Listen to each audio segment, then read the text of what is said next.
那这个工程呢，大概有383公尺的一个护岸的一个整治。那其中呢，我们还有再加上32座的一个固床工。那我们在旁边的一个护岸整理完之后呢，也铺设了一个稻草席。那我想这个工程完成之后呢，能确保我们整个松脚溪还包含它主流的一个避免土石冲刷，保护我们河岸的一个安全。那它在整个河道整治完成之后，当然对我们的那个二仁溪的下游来讲，它也确实有做到一个保护的一个程度，它避免土石的一个冲刷，而且它增加一个河道的一个通洪断面。感谢市政对那个野溪的整治原本像如同后面这样子杂草丛生了那个水位一直在高涨没有疏浚那个淤土淤泥特别的多了其实百姓最怕就是淹水淹水一到的话，整个财产整个家住屋都很难去解决了。所以透过这次野溪的整治造福第一番所有的百姓的福祉。掌握市政3分钟，台南进步向前冲。欢迎收看市政3分钟。近年来，极端气候常形成短时间暴雨，造成山区土沙冲刷及淤积，引发下游大规模灾害。台南市山坡地范围占总面积的38%，山区范围广阔，因此山坡地的野溪治理相形重要。台南市政府将持续争取经费挹注，加速完成山坡野溪治理工作，来降低坡地灾害发生几率，让市民生活更安全。来听听韦哲市长怎么说吧。关庙区田中1号桥的这个上下游整治可以得到一个非常明显的这明显的一个对比，在桥的上游段就是完全是杂草丛生。然后这个完全是土堤，然后其实也没有土堤，是土的岸，河岸。那在这野溪是无名野溪这种无名野溪坦白讲是很多的如果说不好好整治的话，就土石会一直崩落下来造成夹带大量的泥沙，一直到下游的河段，那河岸河床就会垫高，那每次整治就是旷日费时，而且事倍功半。那如果我们在上游先把它这个整治起来，可以看到这个桥的一边上游段是还没有整治，下游段就已经整治了，就完全有天壤之别。总之要把过去常常发生的这个水患在今年未来能够降到最低，对民众的生命财产安全的保障是提高到最高。我们会再努力，这种治水的工作没有最好了，只有更好。那唯有持续的投入这个经费，以及我们好好的自主管理会做好。我们地下游有很多防灾社区，那上游有很多野溪整治，从民众自发的防灾意识，跟我们上游的政府的这个工程努力，希望能够治山防洪的工作能够有一次比一次更好的这个成果。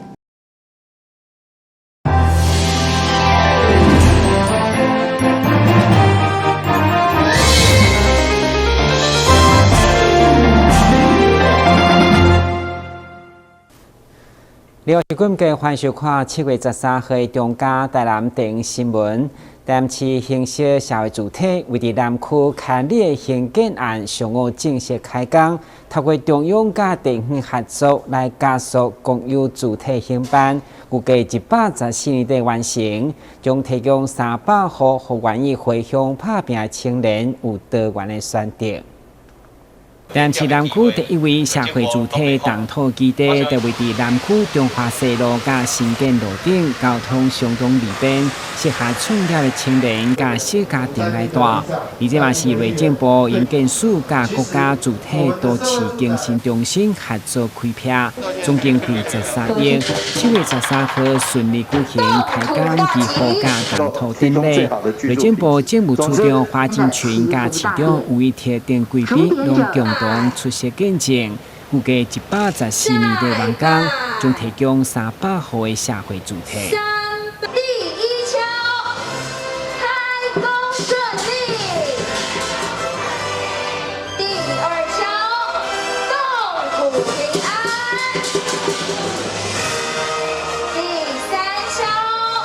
万事圆和吉祥。目前中央跟台南市政府联手合作规划，台南要兴建至少7000户的社会住宅，其中国家住都中心到目前为止已经招标出去超过2000户，那今天会是第2个要开工的开南安居社宅。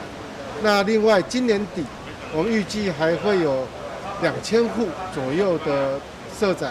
在台南也会完成招商，所以今年直接兴建的目标就会达到4000。在我任内第1户的社会宅已经动土，即将在明年就完工了哈。那在这边这个基地，我们非常感谢内政部营建署还有国家住都中心能够把这块市有地哈，能够这个开辟成为社会宅。这个社会宅总共要花费将近13亿的资金，然后新建300户的这个社会宅，提供低价、品质又好价格很低廉、品质又好的社会宅给这边新兴的社区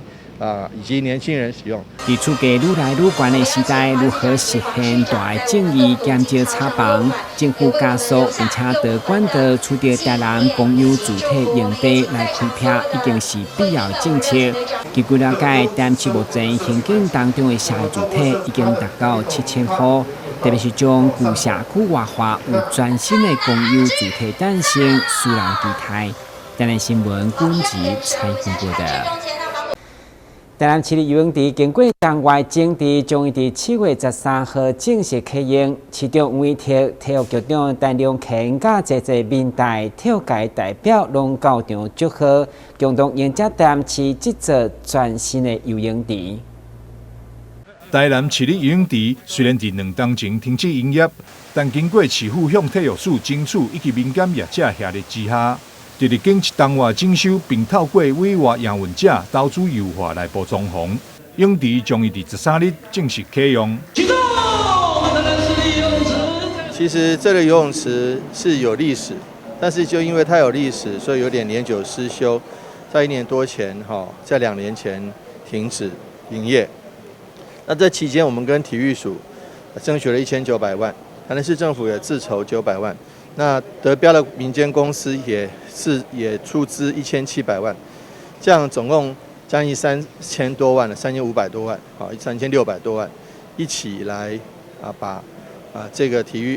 市立游泳池整治得更好。投入超过4000万的资金，除了优化游泳池的设备，也增加了真侪运动设施，就参像是微型的国民运动中心。体育局长陈良乾表示，这也是长年以来第一座休闲式的全民运动中心，在未来也当规划选手来这训练。其实是在提出的时代我们就开始向中央来申请来整修我们这个场地，希望在今年的夏天，让小朋友能够有一个消暑的地方，有一个好的这个休闲的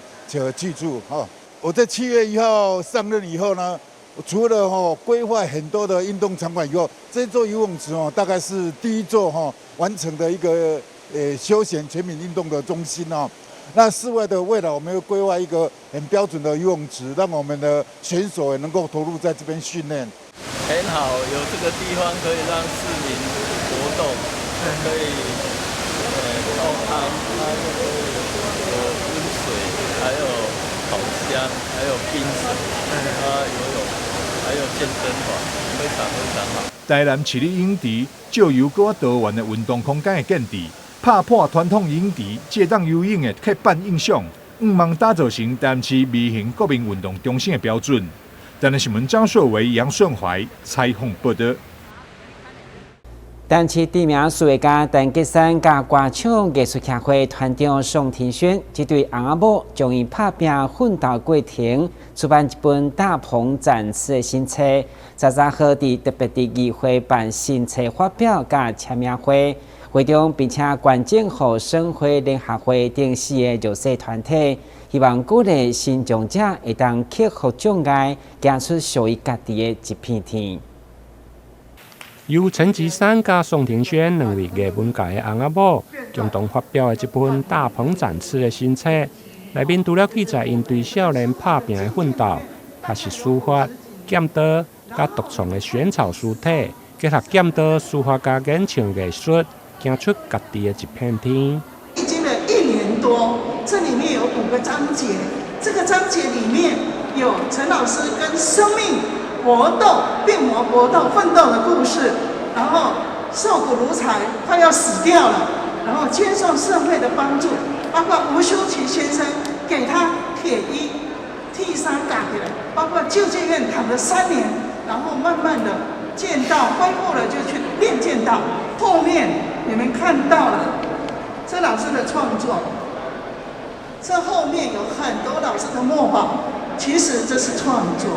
每一幅都是老师的创作。各位，你们收藏了这本书，你们也可以分享给各位亲朋好友，尤其年轻人，给他一个鼓励，启发他们立志向上。在新册发表会中，除了副总统赖清德的贺电祝福，还有7位议员，包括林美燕、蔡宏全、黄丽椒、王家珍、加柯志春，以及文化局长叶铁山、加社会局长陈英基，嘛拢到场来祝贺，场面热烈。我想陈老师跟宋老师一路走，我们看到他为我们的艺术的付出，包括我们宋老师，他本身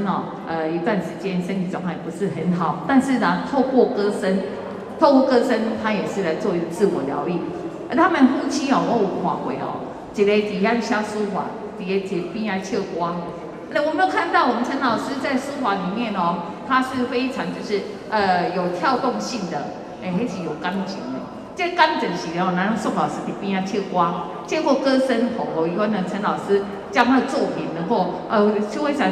生动，非常的生动。所以他们2位老师可以说是把艺术结合生活，生活结合艺术了。整个那个老师一生的一个奋斗，从里面可以看到奋斗的精神可以给我们很大很大的一个典范啊，而且呢也让我们这个看得到这个书法的精神，看得到这个剑道的精神，看到我们人生的意义。这段时间跟他们相处，也才知道说，哇，他们的人生历练真的是非常的丰富，也充满了智慧。所以的确，透过他们的人生的书写，其实对很多人而言，其实是最好的一种慰藉或是一种启发。所以为什么书名叫做《大鹏展翅》？我相信老师应该是希望说，大家看了这一本书之后，希望每一个人都可以大鹏展翅。陈其山老师是国宝级的书法大师朱九营的嫡传弟子，因为少年时困苦破病，一路上伫桂林的商周学习剑道甲书法，不但精进修炼，而且佮世界宣扬文化的传承。伫新册发表会中，除了举办签名会，而且佮现场会考，并捐赠上8本的新册，予中华民国省会联合会、幼民视障火炬励进会、甲台南市的脊髓损伤协会等4个绿色社团，场面温馨。台南新闻林根采访报道。今年桂林雪徛节将伫8月登场，区公所为了拍开桂林雪徛品牌，今年第1摆举办雪徛王比赛。对今仔开始开放农民来报名，嘛要请民众来品尝大粒个香甜的桂林雪徛。台南市桂林区公所为了打响桂林雪徛的品牌，配合1年1度雪徛节的活动，今年将首次举办雪徛王的评选比赛，从今日起开放农民来报名。桂林的雪徛是大麦的品牌吼。那基本上，伊是迄个麻质接甜啦吃起来相当的绵密所以一直以来其实也受到咱消费者的喜爱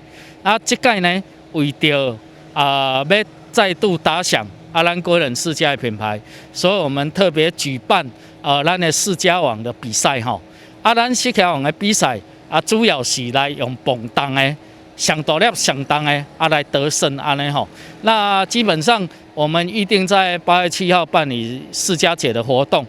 桂林区长魏文贵表示，桂林的雪徛栽种的面积大约有60公顷，会用讲是台湾西部上大，品种是大麦不但肉质接甜，而且口感佮绵密，这届适客王的比赛，毋是比甜度，而是比粒头甲重量。欢迎民众伫8月7号做伙来桂林参加适客节的活动。台南新闻林根采访报道。先歇阮一下，马上回来新闻现场。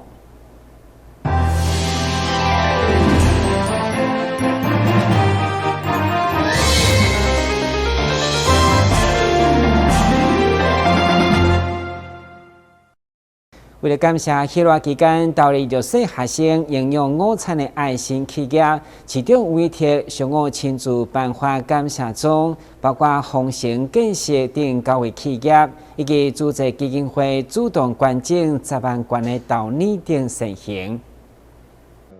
虽然现在放暑假，学生唔免到学校上课，但市府也是会照顾到弱势学生伫暑假期间的午餐需求。除了找餐饮商家合作，配合发送餐点以外，嘛有发予弱势学生餐券，方便因伫厝的附近使用。而且不只爱食饱，嘛爱食个营养。伫台南这次就有9位善心社家捐赠了10万元的豆泥，予弱势家庭学生营养健康无假期。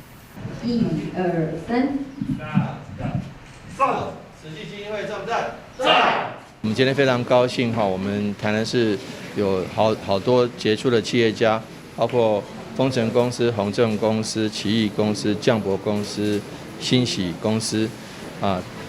这些非常具有爱心的企业，还有个人哈，还有慈济基金会的各位师兄，发挥爱心呢，总共在捐赠了10万瓶豆浆。10万瓶豆浆大概价值好几十万元，能够帮助我们弱势的孩子在暑期的时候能够补充营养。那基本上弱势的孩子，我们每年的暑假，我们都会编列经费，提供60块的餐券，让他们能一天至少有一餐。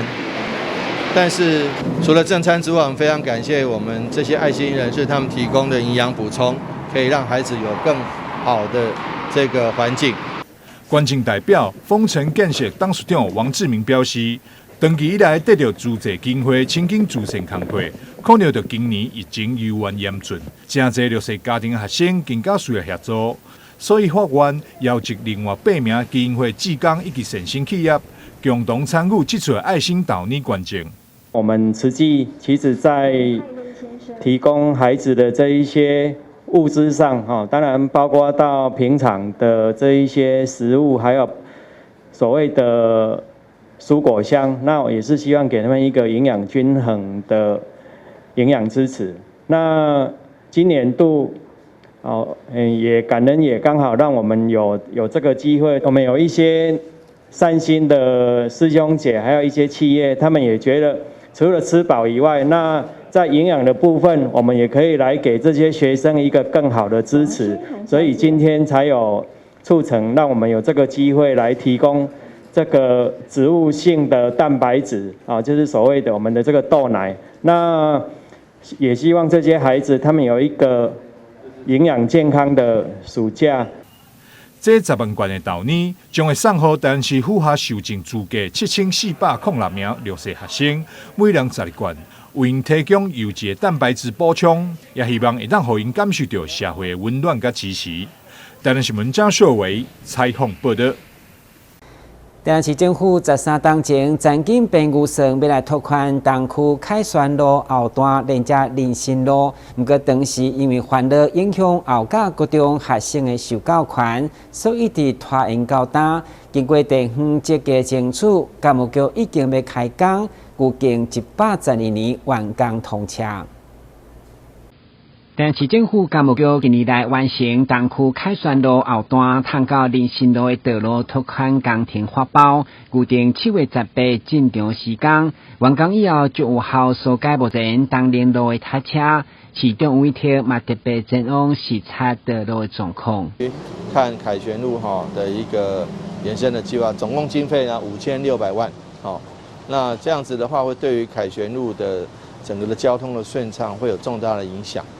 干务局一冬来，甲后甲各中以及周边居民沟通协调，顺利解决真济问题，迈先完成后甲各中篮球场改建工程，甲其他周边设施的改善，所以袂影响学生的受教权益。干务局各方面来协调，也是阮也联署了，学校啊较热闹，都市政府哦，就话建设一个这个风雨球场，这个学校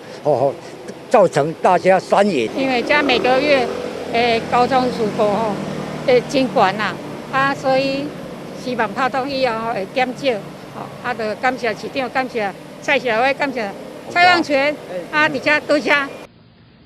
东区凯旋路后段道路拓宽，长度大约205公尺，工程总经费5600万，预计明年底完成通车，将早予东区交通加市民的生活更加利便。今日新闻军事采访报道。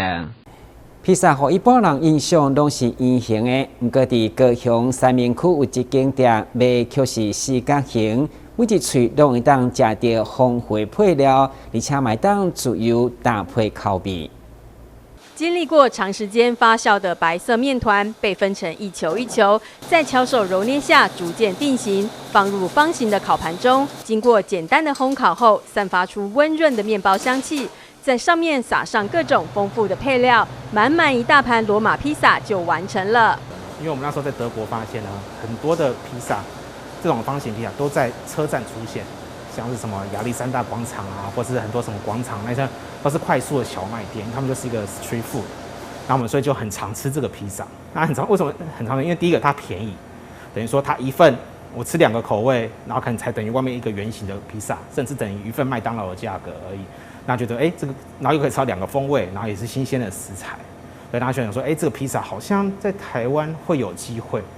为了让客户用便宜价格就能有多重享受，店里的口味非常丰富，从日式、欧式到美式应有尽有。而今天老板特别推荐2种风味，东西混搭。其中的日式口味在饼皮上挤上满满的明太子后，用喷枪仔细烧烤，颜色金黄带点粉色，香气扑鼻而来。高香的味道，然后搭配马铃薯脆脆的口感，还有我们饼皮酥脆爽口的口感，当然都会觉得说，是非常开胃，然后口味比较重，可是会觉得说这个口味是非常